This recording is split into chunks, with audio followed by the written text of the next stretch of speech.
La quête. Mon phare n'éclairant que la partie de route située juste devant moi, je ne suis pas à mon aise sur les petits chemins par cette nuit peu claire.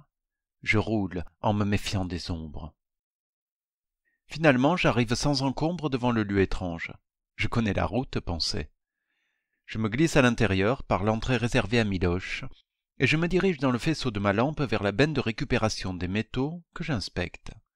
Un vieux sommier à ressort, un bidon décoré d'une tête de mort, des tas de bouts de fer, une gazinière grasse, une roue, une tôle froissée. Une roue?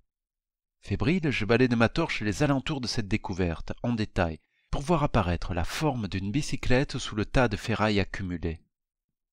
Elle est en elle-même irrécupérable, j'en ai bien peur, mais elle n'en a pas moins l'air d'un vieux modèle. Le détail est important, essentiel même en la circonstance, car mes vélos sont difficiles et n'acceptent pas les pédales modernes. En effet, grâce au génie d'un ingénieur réformateur, les pas de vis recevant ces organes essentiels de la mécanique ont un beau jour été légèrement agrandis. Ce changement vital a été peu à peu étendu à tout le parc cyclomobile. Par conséquent, Aimé est obligé de faire des pieds et des mains pour trouver ces fameuses pédales, appelées étrangement au pas français. Après cette parenthèse technique placée à dessein à cet endroit du récit afin de le clarifier, j'échafaude un moyen de récupérer mon épave à deux roues. Je descends dans la benne, où j'entreprends de dégager ma découverte. Le bidon pestiféré est léger, je le mets facilement de côté, en évitant de trop me frotter dessus, car le crâne qui me regarde en souriant de ses orbites vides sur fond orange vif, orné de deux os humains en X, ne me dit rien qui vaille. La gazinière me donne plus de mal, plus encombrante, plus lourde. Mes mains et mon pantalon se tachent de la graisse alimentaire visqueuse dont l'appareil est entièrement recouvert. Cette gazinière délaissée n'a jamais dû sentir l'odeur d'un détergent quelconque ni connaître la caresse d'une éponge. Je la mets de côté avec une moue dégoûtée en la poussant du pied. Le sommier à ressort est quant à lui d'un encombrement maximal doublé d'un poids considérable. Je le saisis par un angle, et usant de toutes mes forces, je ne parviens à le soulever que de quelques malheureux centimètres. Une machine à laver ancien modèle, d'une lourdeur que je devine abominable, s'est affalée dessus, goûtant un repos bien mérité en finissant de rouiller à son aise. Bloquée d'un côté et de l'autre par des objets métalliques divers, elle s'avère parfaitement impossible à déplacer, et je change alors de tactique.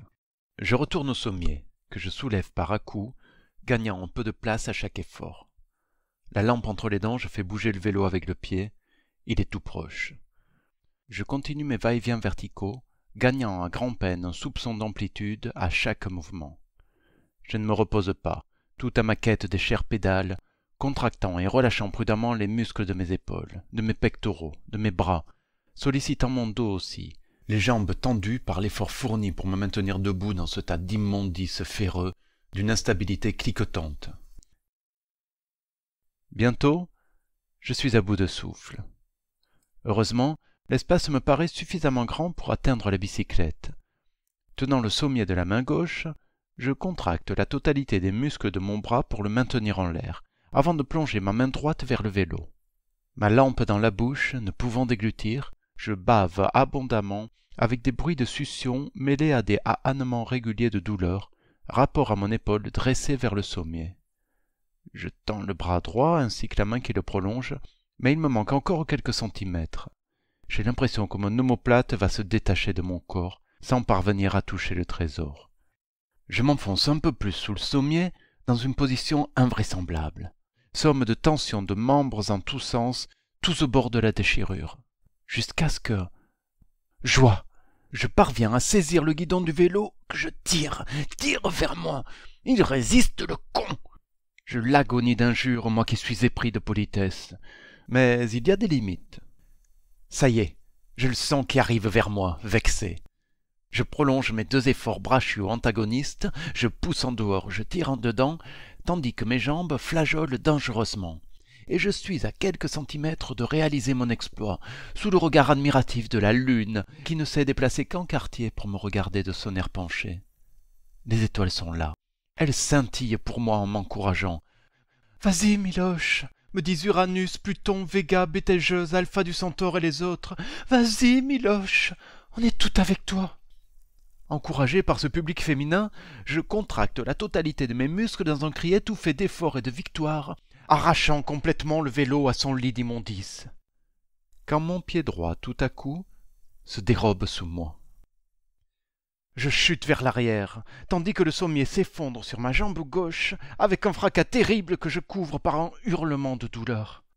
La souffrance est épouvantable. Je me crispe immédiatement, façon morceau de bois, toute dent dehors.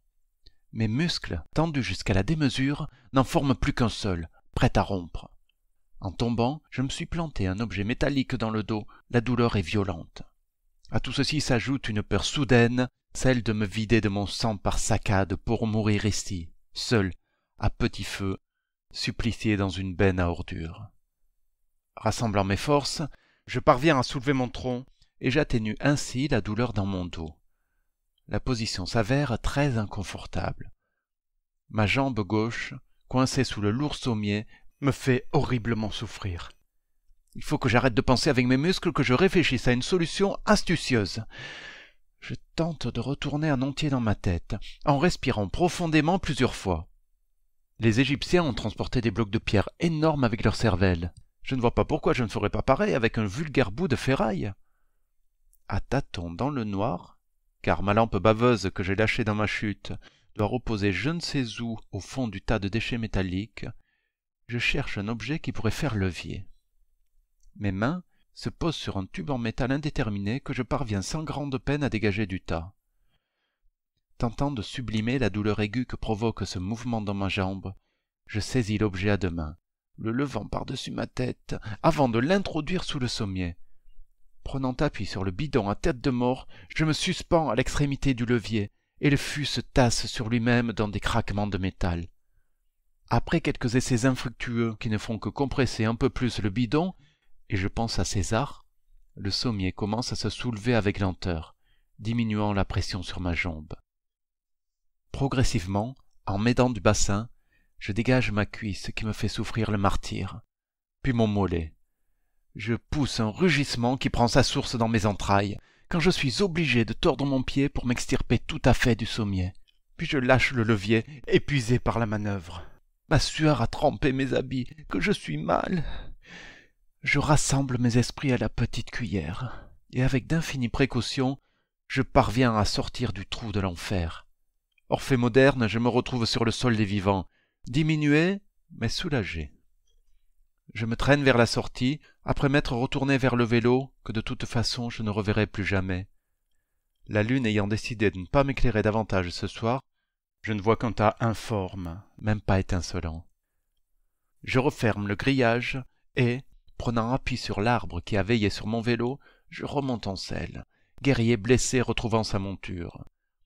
En y mettant le temps, la jambe pendante d'un côté, martyrisée par les irrégularités de la route, heurtée à intervalles réguliers par la pédale orpheline qui m'arrache larmes et cris de douleur, je me ferai un passage dans l'obscurité. Au bout d'une éternité de sueur et de douleur, j'arrive enfin. Je parviens à descendre de vélo sans tomber, ce qui relève de l'exploit. Puis, m'en servant de béquille, je rentre encore une fois avec lui, le déposant contre la table du salon qui doit penser que je prends décidément de mauvaises habitudes. Le rituel pour rejoindre mon lit est sacrément rallongé par ma blessure. Avant de me coucher, je me mire de dos, torse nu, dans le miroir de la salle de bain. On croirait un bout de corps de fakir débutant. Mon verso est comme poinçonné, déchiré par endroits, du sang séché a fini de couler et les trous, d'un rouge profond, ont entamé le processus de cicatrisation. Je me couche en me traitant d'imbécile, à l'encontre de tous mes principes d'autosuggestion positive habituels. Il faut parfois des entorses à la règle.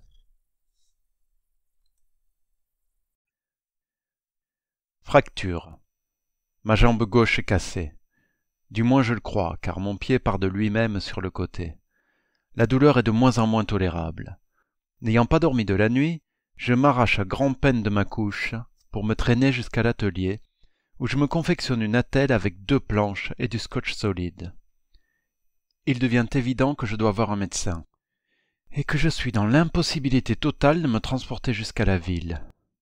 Je retourne la chose dans tous les sens, mais elle retombe toujours du côté beurre. Je dois aller au plus près, au plus pressé. Je dois parler à des gens. Par bonheur, la douleur physique réussit à atténuer mon malaise social. J'arrive en respirant bouche largement ouverte devant la porte de mon plus proche voisin.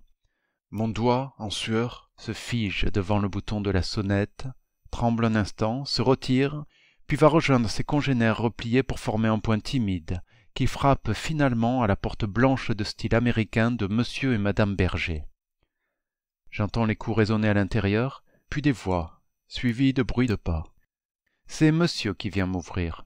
L'arrondi de ses yeux, surmonté de l'arc de cercle de ses sourcils, m'apprend ce dont je me doutais déjà. Il est surpris et agacé. Il me lance d'un ton neutre, sur la défensive. « Tiens, bonjour. »« Bonjour, monsieur. Excusez-moi de vous déranger. Je me suis fait mal à la jambe en bricolant dans le jardin. Et comme votre dame était infirmière, je crois, je me disais que... » Après avoir jeté un coup d'œil courroucé sur ma jambe, Monsieur Berger se retourne pour articuler d'un ton las vers l'intérieur de la maison. « Flo, y a quelqu'un qui veut te voir. »« Qui ?»« Le voisin. »« Lequel ?»« Celui qui a le coq, articule-t-il clairement en me fixant du coin de l'œil. « Ah, Miloche, qu'est-ce qu'il veut ?»« Viens, je te dis. » Je me rends bien compte que je ne suis pas complètement désiré, mais après tout c'est ma faute. Quand on s'obstine avec rigueur à ne pas vouloir fréquenter des gens qui vous y invitent, ils finissent par vous mépriser, c'est de l'ordre du réflexe. Le seul ennui quand on cultive sa solitude, et j'ai la main verte, c'est qu'on ne sait jamais vers qui se tourner en cas de pépin. Madame Berger débouche dans le couloir en peignoir, serviette nouée sur la tête, pantoufles aux pieds, l'air et l'accoutrement de celle qu'on a dérangée. Là, c'est sûr, je ne suis pas désiré. C'est pourquoi ? Bonjour madame, excusez-moi de vous déranger, mais en bricolant dans le jardin... Je finis mon explication en pointant un doigt sur ma jambe. En apercevant mon pied gauche qui semble amorcer un tour sur lui-même, elle pousse un cri effrayé. « Oh, mon pauvre monsieur, mais votre jambe est cassée. Vous devez souffrir le martyre. C'est-à-dire... Ne bougez pas. » Madame Berger disparaît en glissant dans le couloir, suivie par deux paires d'yeux. Après un grand bruit de porte qui s'ouvre et d'affaires qui dégringolent, elle revient avec un fauteuil roulant qu'elle déplie sous mes yeux. C'était le fauteuil de mon pauvre papa. Asseyez-vous. Eh bien, Jean-Luc, de nous. Monsieur Berger, avec une mauvaise grâce presque surjouée, agrippe mollement les poignées du fauteuil pendant que sa femme m'aide à m'asseoir. Je sue à grosses gouttes. Elle installe ma jambe blessée sur un support qu'elle déploie avec dextérité, me tend un verre d'eau et un cachet qu'elle m'enjoint d'avaler, puis, le téléphone à l'oreille, demande une ambulance sans me consulter le moins du monde. Sur mes protestations un peu cotonneuses, elle me lance. « Mais enfin, monsieur, votre jambe est cassée, votre fémur est fracturé, en 2 parties, ou plus, vous vous rendez compte ?» Fémur ? Fracturé ? Toute discussion semblant stérile, je demande à m'éclipser 1 minute pour aller fermer ma porte. Je décline la proposition de madame Berger de me pousser jusqu'à chez moi, et je roule avec une précaution maladroite sur les quelques mètres qui me séparent de ma maison. Je me rends dans le salon, jetant par la fenêtre de grosses poignées de graines aux poules, avant de tout refermer avec soin, non sans avoir emporté mon roman et ma brosse à dents. On ne sait jamais. Je verrouille la porte d'entrée au son d'une sirène qui se rapproche. Ils sont rapides. Quelques instants plus tard, 2 malabars vêtus d'uniforme du SAMU descendent d'un camion blanc frappé des mêmes initiales. Après avoir déployé un brancard qu'ils dressent sur ses pieds, ils s'approchent de moi, en sourire. Quelques questions-réponses plus tard, soulevées par leurs bras puissants, j'atterris en douceur en position allongée. Des sangles immobilisent ma jambe blessée, et le brancard et moi-même nous élevons dans les airs. Me voilà dans le camion blanc. Je salue avec effusion madame Berger qui m'a accompagné, ne cessant de serrer nerveusement ses mains l'une dans l'autre, puis je la vois disparaître derrière les portes de l'ambulance qu'un des 2 infirmiers a fermées. Il s'installe avec moi à l'arrière. Je lève la tête pour apercevoir ma maison qui me fait « au revoir » en s'éloignant. Elle a l'air triste, avec ses 2 grands yeux aux volets fermés. Reposant la tête sur mon oreiller, la jambe immobilisée, je ne ressens plus qu'une douleur diffuse. Je suis content qu'on s'occupe de moi. Ça me rappelle quand j'étais petit. Ça m'est arrivé parfois. Les vitres dépolies me proposent un paysage aseptisé à dominante blanche. L'infirmier s'est plongé dans la lecture d'un roman qui paraît si fragile entre ses gros doigts. Il me regarde un instant, me sourit. À défaut d'autre chose, j'ai envie de parler littérature et, cherchant une formule ni trop directe, ni trop naïve, ni trop intrusive pour aborder le sujet, je me fais rattraper par le sommeil que j'ai un peu boudé cette nuit. Je m'endors comme un bébé. Je me réveille dans les bras de mes deux papas qui déchargent mon brancard dans l'entrée de l'hôpital Saint-Bonaventure. Je ne décrirai pas le reste de mon séjour car là n'est pas mon propos. Sachons simplement que l'infirmière qui a pris des clichés de ma jambe était très agréable à voir et que je n'ai pas pu articuler un seul mot cohérent en sa présence. Que le médecin qui m'a diagnostiqué une fracture du fémur avait un très grand nez, très droit, très romain, et des questions insistantes. Vous ne voulez vraiment pas me dire comment vous avez fait ça? Que l'anesthésie est quelque chose de stupéfiant, tant on est sceptique devant l'endormissement qu'elle est censée entraîner. Que j'ai maintenant des plaques en métal à l'intérieur de la jambe pour maintenir mon fémur en place. Que la nourriture de l'hôpital ne vaut que par la gentillesse du personnel qui l'amène, et que j'ai passé, après bien des protestations inutiles, mes 3 premières nuits à l'hôpital, loin de mes marbres, de mes vélos, de mes poules, de mes livres et de mes courgettes. Quand je me retrouve 4 jours plus tard sur le pas de ma porte, les bras prolongés de cannes anglaises, une grande cicatrice en travers de la cuisse, j'ai la vague impression d'avoir rêvé tout ça. Mais la douleur est bien réelle en cas de faux mouvement. Interdiction de poser le moindre orteil sur le plancher des poules, m'a-t-on dit les yeux dans les yeux, avant 3 mois. 90 jours? Il me faut à tout prix trouver une feinte pour travailler le marbre dans cette position inconfortable. Vais-je toujours savoir faire du vélo dans 3 mois? Serai-je en mesure de m'occuper de mes poules et de mes légumes en équilibre? S'il vient à pleuvoir, vais-je être obligé de rester cloîtré, incapable de tenir sur mes béquilles au milieu d'un terrain détrempé, meuble et glissant? Une foule de questions m'assaillent. Je n'avais jamais envisagé de traverser la vie chargée d'un handicap. Ça vous tombe dessus d'un coup, sans crier gare. C'est terrible. Mon infirmité n'étant par bonheur que temporaire, je m'en réjouis. Enfin, une pensée positive. Épuisé par ces stimuli inédits, par ces questions inhabituelles autant que par les nuits à l'hôpital, je me couche comme je peux. Quelques pages d'un roman d'anticipation passionnant m'aident à oublier mon imprécision du lendemain. La nuit porte conseil, dit-on. Le clic que produit la pression de mon doigt sur l'interrupteur me plonge dans le noir et va me permettre de vérifier l'adage.